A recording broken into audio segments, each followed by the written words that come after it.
حضرات گرامی قدر یہ سیلا، یہ وائرس، یہ جوئیں، یہ ٹڈی دلوں کے عذاب، یہ مینڈک، یہ خون، حضرات گرامی قدر تم ان کی اپنے اپنے طبعی محرکات پہ غور کرتے ہو، لیکن میں روحانی محرکات پہ غور کرتا ہوں، اس لیے کہ میرا قرآن مجھے یہ بات سمجھا رہا ہے، اللہ کا کلام ہمیں یہ بات سمجھا رہا ہے کہ آل فرعون کے پر جوؤں کا عذاب آیا، خون کا عذاب آیا، ٹڈی دلوں کا عذاب آیا، قحط کا عذاب آیا، طوفان کا عذاب آیا، خون کا عذاب آیا۔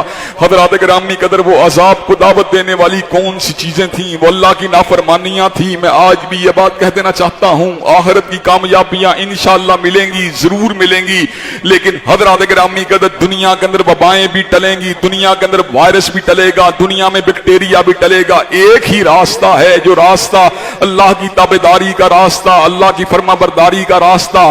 حضرات گرامی قدر کرونا وائرس کا ذکر ہم نومبر سے سن رہے ہیں، آج کون سا دن ہے؟ جون ہے۔ دنیا کی سینکڑوں لیبارٹریوں کے اندر اس وائرس کے بارے میں غور و فکر جاری ہے، لیکن ڈاکٹر عاجز آ گئے ہیں۔ وہ کون سی چیز ہے جس نے علم کو عاجز کر دیا، جس نے طب کے ماہرین کو لاجواب کر دیا؟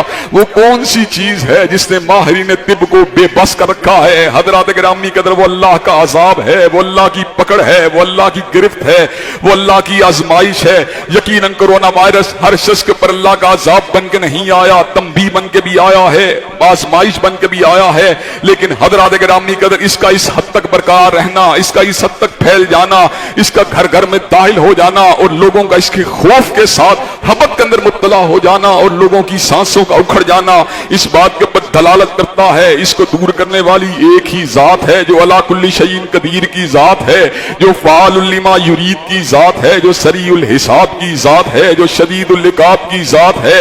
حضرات گرامی قدر میں یقین سے یہ بات کہتا ہوں، جتنا زور ہم نے احتیاطی تدابیر کے اوپر دیا، میں احتیاطی تدابیر کا مخالف نہیں، جب بھی میں یہ بات کرتا ہوں در حقیقت آپ کے ضمیروں کے اوپر دستک دینے کے لیے کرتا ہوں۔ حضرات گرامی قدر ہم ڈسٹینسنگ پہ زور دیتے رہے، ہم ماسک کے پہننے کے اوپر زور دیتے رہے، جس نے پہننا ہے ہم اس کو پہننے سے نہیں روکتے۔ حضرات گرامی قدر احتیاط کرنی ہے ضرور کریں، لیکن ایک بات کے اوپر بھی غور کریں، حضرات گرامی قدر کرونا کا خالق کون ہے؟ کرونا کا مالک کون ہے؟ کرونا کو پیدا کرنے والا کون ہے؟ کرونا کو منتشر کرنے والا کون ہے؟ رب قدیر ہے، علی کل شیء قدیر ہے، فعال لما یرید ہے۔ حضرات گرامی قدر اس کے عذاب کے اندر، اس کی گرفت کے اندر جب انسان پکڑا جاتا ہے، ان بطش ربک لشدید، پھر اس کی پکڑ انتہائی شدید ہے۔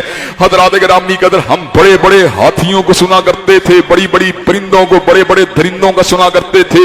حضرات گرامی قدر آج اندیکھے وائرس نے، جو کہ حیاتیات کے علم کے مطابق جس کے جاندار ہونے کے اندر بھی شبہ ہے، جس کے جاندار اور بے جان ہونے کے اندر بھی ڈیبیٹ ہے، اس نے پوری انسانیت کو آج پکڑا ہوا ہے۔ کس کے امر سے پکڑا ہوا ہے؟ اللہ کم الحاکمین کے امر سے پکڑا ہوا ہے، فعال لما یرید کے امر سے پکڑا ہوا ہے، سریع الحساب کے امر سے پکڑا ہوا ہے، شدید العقاب کے امر سے پکڑا ہوا ہے۔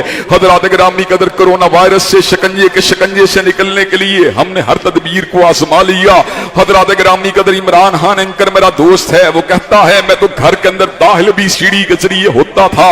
حضرات گرامی قدر میری ماں اور بہن تو عید کے موقع کے اوپر بھی انہوں نے شاپنگ بھی نہیں کی، لیکن کرونا وائرس پھر بھی اس کے اوپر بھی حملہ آور ہو گیا، اس کے گھر والوں کے اوپر بھی حملہ آور ہو گیا۔ سہیل وڑائچ بھی ہمارا دوست ہے، حضرات گرامی قدر وہ یہ بات کہتا ہے ان ایام کے اندر میں نے ملاقاتیں بھی نہیں کی، میں نے لوگوں سے رابطے بھی چھوڑ دیے، لیکن کرونا وائرس نے مجھ کو بھی پکڑ لیا۔ یہ وہی بات ہے جس کا ذکر میں نے گزشتہ خطبہ جمعہ میں کیا تھا، یہ وائرس اللہ کے حکم سے جس کو چاہے گا پکڑ لے گا، اللہ کے حکم سے جس کو چاہے گا چھوڑ دے گا، اور پکڑنے کے بعد کسی کو جن چھوڑ کے چھوڑ دے گا، اور پکڑنے کے بعد کسی کو مار کے چھوڑ دے گا، اور پکڑنے کے بعد کسی کو تھوڑا سا چھو کے چھوڑ دے گا۔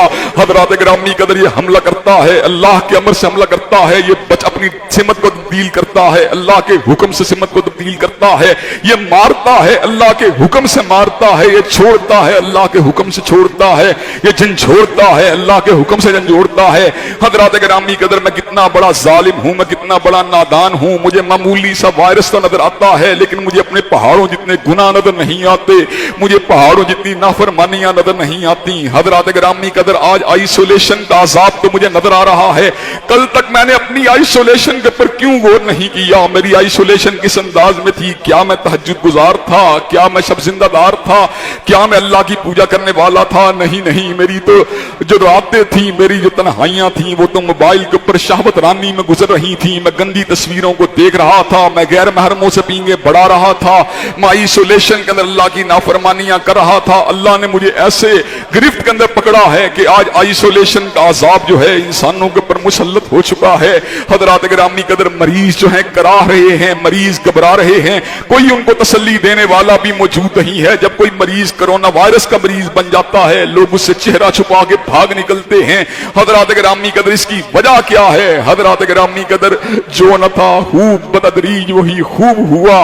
حضرات گرامی قدر آج ہم اس ابتلا کا اگر شکار ہوئے، اللہ کے حکم سے شکار ہوئے، اللہ کے اذن سے شکار ہوئے. حضرات گرامی قدر یہ تو دنیا کی بات ہے، آخرت کے انگاروں پر ذرا غور کرو، آخرت کی تپش پہ غور کرو، آخرت کے عذاب پہ غور کرو، زری کی جھاڑی پہ غور کرو، زقوم کے درخت پر غور کرو. حضرات گرامی قدر آخرت کا عذاب تو اس سے بھی شدید ہے، آخرت کی گرفت تو اس سے بھی خطرناک ہے، آخرت کی پکڑ تو اس سے بھی زیادہ شدید ہے. حضرات گرامی قدر اس پکڑ سے نکلنے کا راستہ، گناہوں سے اجتناب کا راستہ، پہلا راستہ توبہ استغفار کا راستہ، جس کے بارے میں ایک ہی دلیل کافی ہے، یا عبادی الذین اسرفوا علی انفسہم لا تقنطوا من رحمت اللہ ان اللہ یغفر الذنوب جميعا. اے میرے بندو جو اپنی جانوں پہ ظلم کر چکے ہو، میری رحمت سے نا امید نہیں ہونا، میں سب گناہوں کو معاف کر دوں گا.